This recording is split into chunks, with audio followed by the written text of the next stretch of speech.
Mercredi 7 août, bienvenue à toutes et à tous dans cette nouvelle édition d'information, l'actualité de la région. On est ensemble pendant 8 minutes pour faire le point et l'actualité, c'est les soldes d'été qui sont terminés depuis hier soir. À chaque fois, à la fin de cette période de promotion, la même question se pose. A-t-elle été à la hauteur des espérances des commerçants?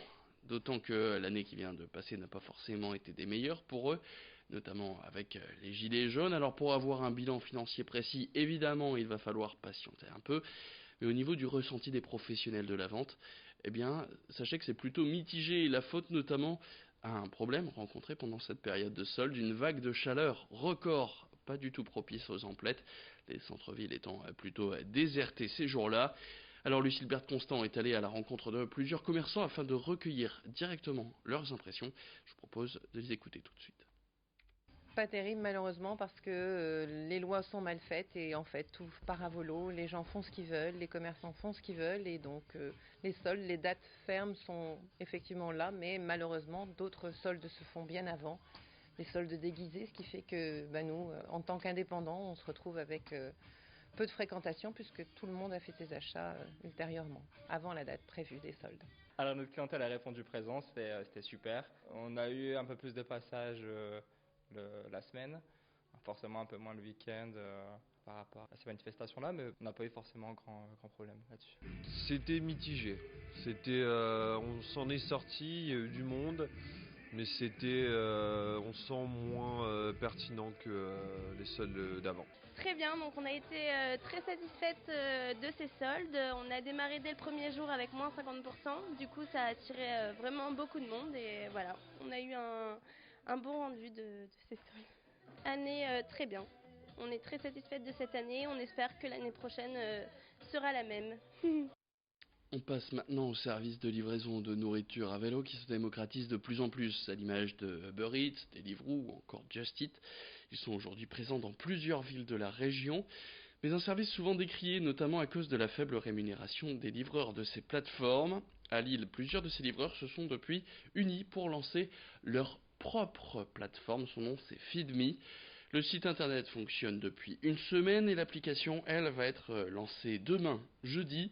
Leur but, c'est de permettre aux livreurs de profiter d'un vrai statut auto-entrepreneur et de pouvoir mieux gagner leur vie.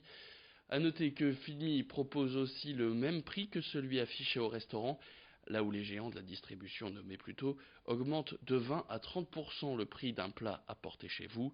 Écoutez Abderrahim Taoufik Allah, il est étudiant en école d'ingénieur à Polytech Lille, mais aussi livreur à vélo et vient de développer Feedme avec son cousin. Interview signée Margot Sailly. L'avantage pour les livreurs, c'est que maintenant, on va appliquer vraiment le statut auto-entrepreneur. Le client, il gagne déjà un bon service, qualité de service, parce que quand un livreur, il travaille pour lui-même, ça veut dire il travaille pour sa propre cause, sa propre société. Alors vraiment, il va offrir un bon service, bon qualité de service. De deux, on propose des prix moins chers parce qu'on propose les mêmes prix que sur place, que les autres plateformes ne proposent pas. Manger, bouger, après avoir parlé de nourriture, on va passer au sport, à moins d'un mois de la braderie. Un événement pour les brocanteurs, les fêtards aussi, mais il ne faut pas oublier les coureurs. Cette année encore, 2 parcours sont proposés samedi matin, un 10 km et un semi-marathon, soit 21 km, des courses mythiques qui attirent des sportifs du monde entier. Et quel que soit l'objectif des personnes qui vont y participer, se prouver quelque chose, se remettre en forme ou réaliser une performance, ces courses se préparent. C'est ce que font plusieurs de ces coureurs du Running Club à Lille. 3 fois par semaine, ce club propose des entraînements le mardi, le jeudi et le dimanche, en plus d'un plan personnalisé pour chacun. Écoutez une des participantes qui sera au départ de ces courses lors de la braderie. Elle s'appelle Océane et elle répondait aux questions de Lucille-Bert Constant. J'ai commencé il y a 3 ans et demi je pense, juste pour se remettre un petit peu en forme, c'était un petit peu avant l'été, donc pour être un peu bien avant l'été. J'aimais pas trop ça au début, 5 km c'était un peu affreux, et puis au fur et à mesure j'ai pris goût, j'ai allongé les distances, je suis rentrée dans un club, voilà. Là du coup ça sera dans le cadre de ma prépa marathon pour le marathon de Bruges.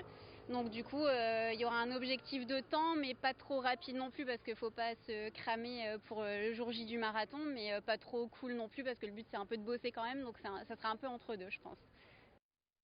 Des conseils et une bonne préparation. Comment faire? Eh bien la réponse tout de suite avec Fabien Verlan, entraîneur au Running Club de Lille, là aussi rencontré par Lucille Constant.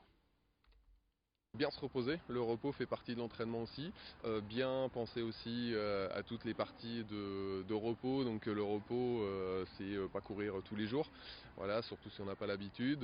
Monter progressivement le volume de kilomètres. Donc pas passer d'une séance de 10 km à 17 km du jour au lendemain. Il faut y aller progressivement. Donc voilà, et puis essayer de bien s'alimenter également, bien s'hydrater, surtout quand il fait chaud. Si vous souhaitez les rejoindre le reste de l'année, parce qu'ils ne font pas que préparer le semi-marathon de la braderie, rendez-vous sur leur page Facebook Run in Club. Et puis pour s'inscrire à ces courses de la braderie, eh bien rendez-vous sur leur site officiel. Et puis pour ceux qui sont plus lecture, eh bien on continue notre série de l'été. Chaque mercredi, nous vous proposons de découvrir des livres incontournables de la saison estivale. Nouvelle sélection signée Hélène Woodhouse de La Chouette Librairie.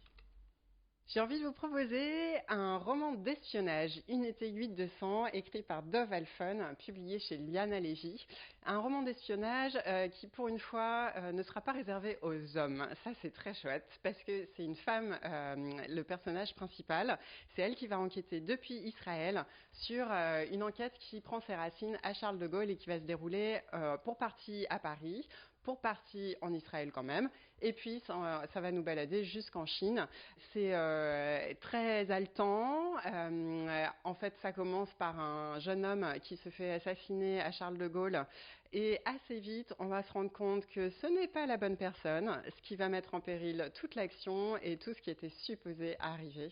Voilà, une enquête super, assez politique et en même temps beaucoup plus légère que d'habitude, avec un ton vraiment mordant, ironique et une femme forte, comme on les aime.